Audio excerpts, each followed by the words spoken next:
Hey everybody, it's Dave Dugdale, learningdslrvideo.com. Today I want to talk about the Hero 3 Plus and kind of red filters and stuff like that. The Hero 3 I reviewed about a year ago, crashed a lot. In fact, I was in Hawaii and there was like a whale like breaching right in front of our boat, and my wife's like, shoot it, and I'm like, I can't because the damn thing crashed. I'm gonna have to reboot it, pull the battery out. Well, the Hero 3 Plus has solved those issues because I've had it for the last 5 weeks and it hasn't crashed yet, which is awesome. So what I want to talk about is you can buy a product called the this is called the Polar Pro. I'm sure there's lots of other ones. I'll put the link in the description below. And you can basically take a red filter, put it in front of here, and it adds more to the red channel. Because when you go underwater, you pretty much lose everything that's red. You got your blues and you got your greens, but you lose your reds.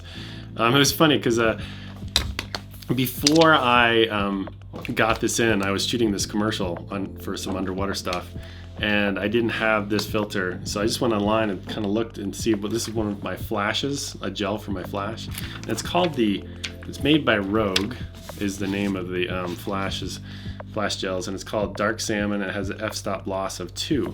And if you look at the 2, I don't know if you can see this with the window behind me. Yeah, there we go.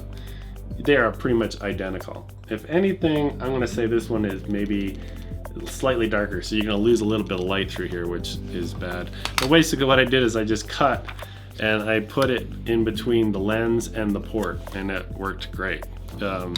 So I want to show you some footage of kind of before and after kind of stuff. So here's one of my gray cards, or color cards, that I used and I laminated before I put it underwater.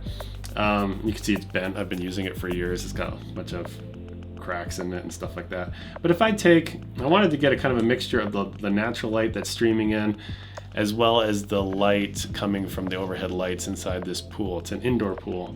So if I take my white balance tool really quick, I'm not going to spend a bunch of time on this. You can see what's happened here over here is it shifted a lot towards red.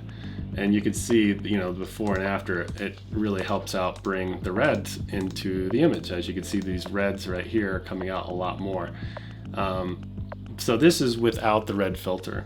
So now if I go here, and this is with the red filter, you can say, whoa, it's really red. So what I'm gonna do here is I'm gonna go to our white color picker here and just go on the white, and then bam. You could see it looks a lot more natural than this color balance, because that's as much as I can get out of the reds right here, versus this one has a lot more. And then it's almost like, if you look at the scopes, you don't have much in the low end. So if we bring in some lows and some of the highs, the brights, and when you add some saturation to it, bring those colors out. This is kind of before and after, so it cleans up really nice, which is great because it gives me an idea of how to color correct our white balance underneath the water. So that was pretty much it, but I want to talk about a couple other items. When I was in Hawaii last year, I used this little extender device and mounted my GoPro at the end of it. And it's made out of this, I don't know, aluminum or something, but you can see it's all the salt water and stuff has started rusting it, and it doesn't extend very long. So I got one of these. This is made by a company called Sea Life. This is the Aquapod, and it extends out to 53 inches. And this worked really well.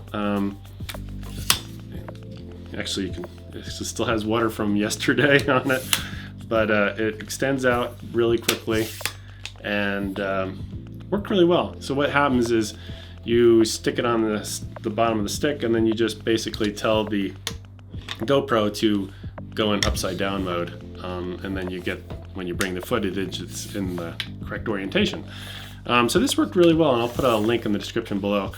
The only thing with this one, when I go to Hawaii next time and there's like whales under the boat, this might be long enough to stick it all the way down in. I think so, because I have a pretty long arm. And it worked pretty well.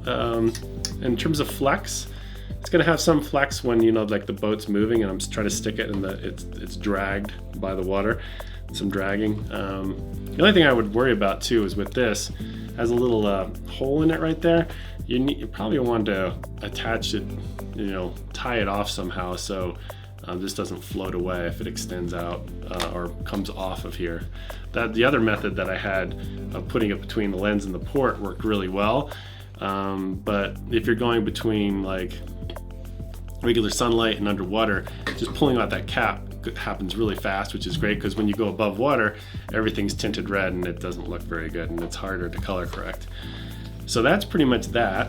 And the other thing I wanted to talk about is this suction cup. I had this in last year.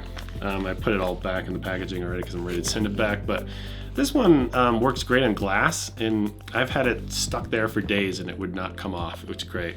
But items like my desk, which I don't know if you could see, but or items like a car, if there's a slight bit of dirt, I mean, even if you try to clean it as much as you can, after a few hours it just drops off.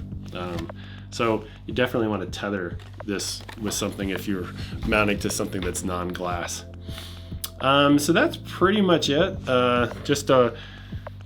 I just wanted to kind of demonstrate that filter and stuff like that, and I'm just working on this commercial, and hopefully I'll have it done and I will share it with you guys sometime later. All right, talk to you guys later. Bye.